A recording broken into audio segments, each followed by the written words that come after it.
जय श्री राम दोस्तों। मेरा नाम जयप्रकाश शर्मा है। आत्र ब्रदर्स चैनल में आपका हार्दिक स्वागत है। गाइज,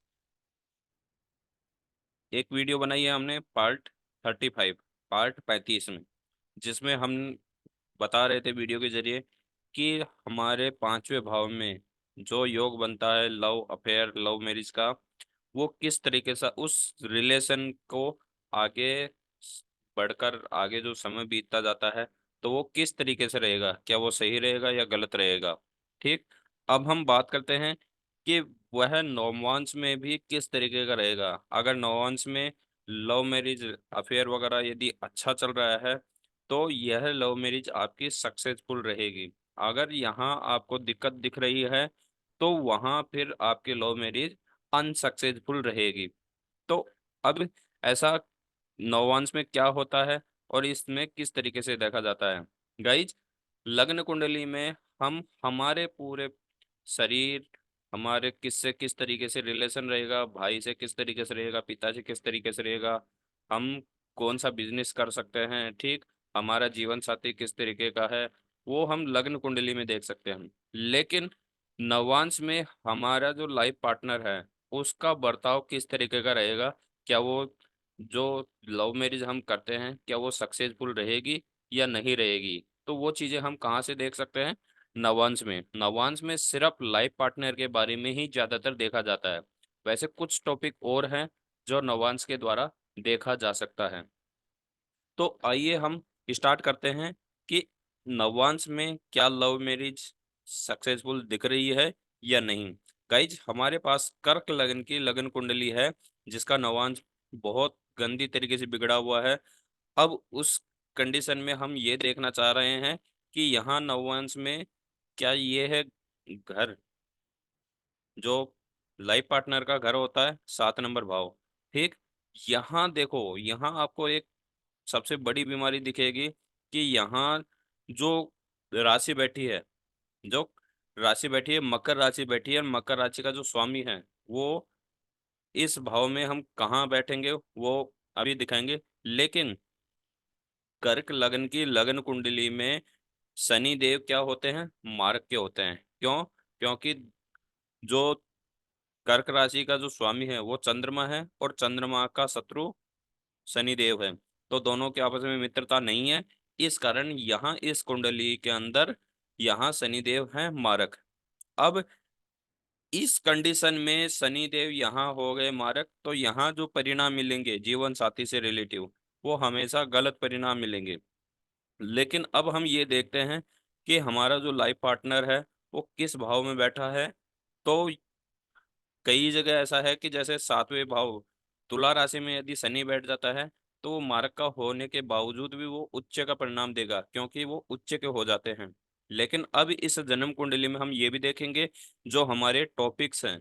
सबसे पहला टॉपिक्स ये है कि नवांश में आप सबसे पहले 7 नंबर भाव का मालिक कहाँ बैठा है ये देखना है। ठीक। उसके बाद में देखना है 7 नंबर भाव का जो मालिक है वो कहीं नीच का नहीं है। उसके बाद देखेंगे 7 नंबर भाव का मालिक कहीं अस्त तो नहीं हो रखा सूर्य के साथ में। ठीक। फिर देखेंगे 7 नंबर भाव का जो मालिक है उसकी डिग्री किस तरीके की है, कहीं ऐसा तो नहीं है कि 1 2 या 29 30 डिग्री हो तो वो काम ही ना कर पाए। ठीक। तो ये चीजें देखने के बाद हमें पता चलेगा कि हमारा जो लव मैरिज सक्सेसफुल रहेगी या नहीं रहेगी। अब बात करते हैं एक एक भाव के अनुसार। अगर आपकी लगन कुंडली में कर्क लगन की लगन कुंडली है या कोई भी लगन कुंडली है, उसके सप्तम में अगर शनि देव बैठे हैं, ठीक, शनि देव बैठे हैं और 8 नंबर भाव के अंदर अगर शनि देव यहाँ बैठे हैं, ठीक, क्योंकि शनि देव की दो राशियां हैं, 10 नंबर और 11 नंबर, मकर राशि और कुंभ राशि। ठीक। दोनों में अगर शनि देव अगर 8वें भाव में बैठे हैं और यदि लग्नेश कर्क चंद्रमा जो है वो बलशाली हैं, तो यहाँ क्या होता है कि यहाँ विपरीत याद योग बन जाता है, जिसमें शनि देव उच्च के परिणाम देंगे, अच्छे परिणाम देने वाले होते हैं, योग कारक हो जाते हैं। क्योंकि उनको एक राजयोग बन जाता है। उस राजयोग के कारण शनि देव इस जन्म कुंडली में अच्छे परिणाम देंगे, यानी आपका जीवन साथी, आपके लाइफ पार्टनर आपको पूरे भविष्य तक, फ्यूचर तक सही रहेगा। उससे मिलने वाले जो परिणाम है वो हमेशा सही रहेंगे। ठीक। उसके बाद बात करते हैं नेक्स्ट। अगर 9वें भाव में शनि देव बैठे हैं, ठीक, तो 9वां भाव अच्छा भाव है, ठीक, लेकिन शनि देव मारक के हैं। लेकिन मारक के हैं तो यहाँ शनि देव किस तरीके से प्रभाव देंगे कि शनि देव वैसे 10 नंबर भाव में है, लेकिन शनि देव अगर 12 नंबर भाव में बैठे हैं, 12 नंबर भाव मीन राशि में, ठीक, मीन राशि में शनिदेव गुरु नीच मतलब मारक हैं, तो यहाँ रिजल्ट उनका उसी तरीके से मिलेगा, यानी आपके लाइफ पार्टनर के साथ आपका फ्यूचर पूरी तरह नहीं कट पाएगा। ठीक। तो ये तो देख लिया हमने कि हमारा शनिदेव जहां पे भी बैठेगा, अगर जैसे शनिदेव हमारा बैठता है 1 नंबर राशि, यानी 10वें भाव के अंदर बैठता है, तो यहाँ शनिदेव क्या होते हैं, नीच के हो जाते हैं। अब नीच के यदि शनिदेव हैं और हमारे जो सप्तमी में शनिदेव की राशि है, और शनिदेव 1 नंबर राशि यानी मकर राशि में, सॉरी, मेष राशि में बैठ गए, मेष राशि में शनिदेव हो जाते हैं नीच के, तो नीच के होने के कारण यहाँ सबसे ज्यादा परेशानी, यहाँ आपकी लव मैरिज कभी भी सक्सेसफुल नहीं होती।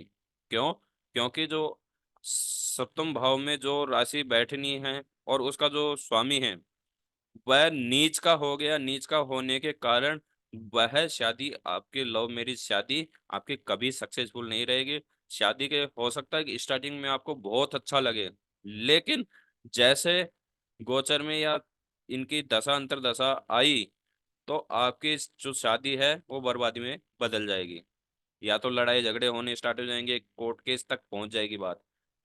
तो क्यों क्यों होगा? क्योंकि यहाँ शनिदेव नीच के हो गए, या जो भी आपकी लगन कुंडली में नवांश में जिस तरीके से ग्रह देख रहे हैं को मिल रहे हैं, वो ग्रह नीच का दिख जाएगा, तो ये समझ लो कि उस ग्रह को अपने फेवर में करने के लिए बीज मंत्र या दान का करना बहुत जरूरी रहेगा। ठीक। ये तो हो गया हमारा कि हमारा घर जो सप्तम भाव का जो मालिक है वो कहाँ बैठा है। अगर 7वें भाव में बैठ गया, ठीक, तो 7वें भाव में बैठ गया, तो ये समझो कि आपके जो लाइफ पार्टनर है, लव मैरिज आप कर रहे हो, बहुत अच्छा योग बनेगा, और जो लाइफ पार्टनर जो भी आपके साथ में है वो आपके भविष्य में आपको इतनी तरक्की कराएगी, उससे मिलने वाले परिणाम आपको बहुत अच्छे मिलेंगे। क्यों? क्योंकि आपके सप्तम में कौन है? शनिदेव, और शनिदेव उच्च के हो रखे हैं, उच्च के होने के बाद में आपको अच्छे परिणाम मिलेंगे। आप लव मैरिज करेंगे तो आपका जो शादी का जो रिलेशन है वो अच्छा रहेगा, पूरी जिंदगी भर अच्छा रहेगा। देखो, छोटी मोटी लड़ाई झगड़े हर किसी में होते हैं, लेकिन बात करते हैं हम उच्च लेवल की, उच्च लेवल का किस तरीके से होता है, बहुत अच्छा रिजल्ट मिलेगा। ठीक। बात करते हैं कि अगर जैसे दृष्टि की, जैसे यहाँ बैठ गए 4 नंबर भाव, लग्नेश के अंदर ही यदि शनिदेव बैठ गए हैं, तो इनकी 7वीं दृष्टि किस में बैठती है? सप्तम भाव में। लेकिन अब यहाँ कंडीशन एक चीज है, शनिदेव मारक के हैं, ठीक, शनिदेव मारक के हैं, लेकिन इनकी दृष्टि सप्तम भाव में पड़ रही है। तो सप्तम भाव में कौन है? खुद शनिदेव का घर है। तो शनिदेव, कोई भी ग्रह हो, वह उसकी दृष्टि पड़े या वो अपने स्वयं घर में बैठे हो, तो वो कभी भी गलत परिणाम नहीं देते, क्योंकि कोई भी अपने घर को गलत नहीं करना चाहता, गंदगी नहीं फैलाना चाहता।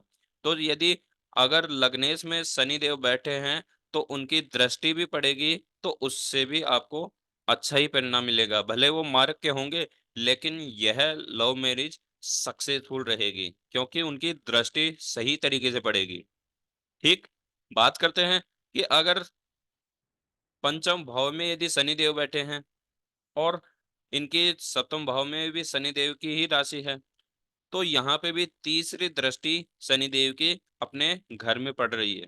तो यहाँ पे भी शनिदेव अपना अच्छा परिणाम देंगे, क्योंकि उनकी तीसरी दृष्टि पड़ रही है। ठीक, तो यहाँ पे भी शनिदेव अच्छे परिणाम देंगे।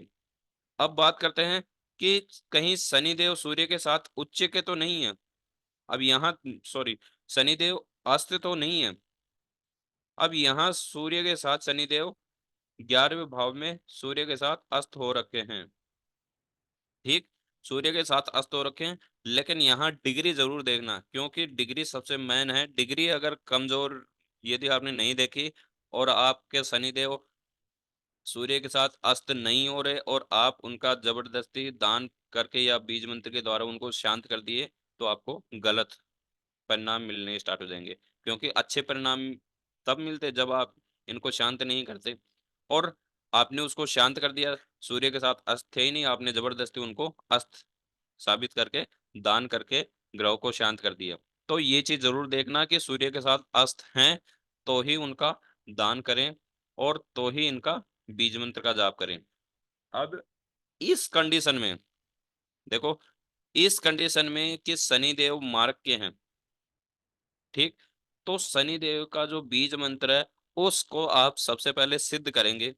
सिद्ध करने का कि इनके फिक्स जप होते हैं, उन जप, उनकी संख्या जैसे ही कंप्लीट हुई वह मंत्र सिद्ध हो जाता है। सिद्ध होने के बाद आप जब जब भी उसकी माला फेरोगे, ठीक, जप करते रहोगे, तो वह अपना जो गलत परिणाम है उसको बंद कर देगा और सही परिणाम मिलना स्टार्ट हो जाएगा।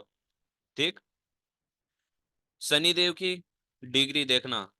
अगर आपके सप्तमेश में शनिदेव की राशि आ रखी है और शनिदेव 12 भाव में कहीं पे भी बैठे हैं, अगर अच्छे भाव में बैठे हैं और उनकी डिग्री कम है, तो डिग्री बढ़ाने के लिए आपको बीज मंत्र, स्टोन और बीज मंत्र और स्टोन का उपयोग आपको करना होगा। अगर 6, 8 और 12 में यदि शनिदेव बैठे हैं, तो कोशिश सिर्फ बीज मंत्र का ही करें। ठीक, स्टोन का न करें, क्योंकि बीज मंत्र ऐसा होता है कि आपके पावर को बढ़ाता भी है और पावर को घटाता भी है। तो 6, 8, 12 में यदि शनि देव कहीं पे भी बैठे हैं, ठीक, और विपरीत राजयोग नहीं बन रहा, तो ऐसी कंडीशन में आप बीज मंत्र सिद्ध करें और बीज मंत्र का प्रयोग करें, जिससे कि आपके लाइफ में जो आने वाली समस्या है वो समस्या नहीं होगी। ठीक, इसके साथ साथ नवांश में सप्तम भाव तो देख लिया, लेकिन उसके साथ साथ आप फिफ्थ और नवा भाव ये भी देखें, क्योंकि पहला भाव होता है लग्नेश, जिसमें आप अपने चरित्र के बारे में देख सकते हो। ठीक, उससे बिल्कुल पांचवा भाव होता है कि आपका अफेयर किस तरीके का है, आपकी बुद्धि किस तरीके की है, आपके संतान किस तरीके की है। ठीक, वो चीजें देखी जाती है। ठीक, इसी के डीप में जाते हैं। नौवा भाव ये भी फिक्स 5 नंबर पे है। गिनते हैं, 1, 2, 3, 4, 5। पांचवे भाव यानी नवा भाव आ गया। ठीक, नवे भाव को भी देखा जाता है। तो यहाँ दोनों ग्रहों की दृष्टि जरूर देखें। ठीक, देख लिया। अब मेन चीज और है, मान लिया कि शनिदेव उच्च के हैं, अच्छे परिणाम देंगे, 7 नंबर राशि के अंदर बैठे हैं, तुला राशि के अंदर शनिदेव बैठे हैं, और शनिदेव की राशि 10 नंबर राशि 7वें भाव में आ रखी है। ठीक, दोनों चीज आपने क्लियर कर ली कि शनिदेव अच्छी जगह बैठे हैं और शनिदेव की राशि सप्तम भाव में आ रखी है। लेकिन सप्तम भाव में कहीं कोई और ग्रह तो नहीं बैठा। अगर कोई और ग्रह बैठा है तो सबसे पहले उस घर का ये देखेंगे कि वह घर नीच का है या मारक है या योग कारक है, नीच का है या उच्च का है, ये चीज भी देखना सबसे जरूरी है। ठीक, देख लिया, देखने के बाद आपको पता चल रहा है कि हाँ ये सही है, तो कुछ करने की जरूरत नहीं। अगर वह गलत है, नीच का है या मारक है, तो उसको शांत जरूर करते रहें, क्योंकि उसको शांत करना बहुत जरूरी है। क्योंकि उस उसकी जब जब भी दशा अंतर्दशा आएगी, तब तब वह आपको लाइफ पार्टनर के साथ परेशानी क्रेडिट करता रहेगा, क्रिएट करता रहेगा।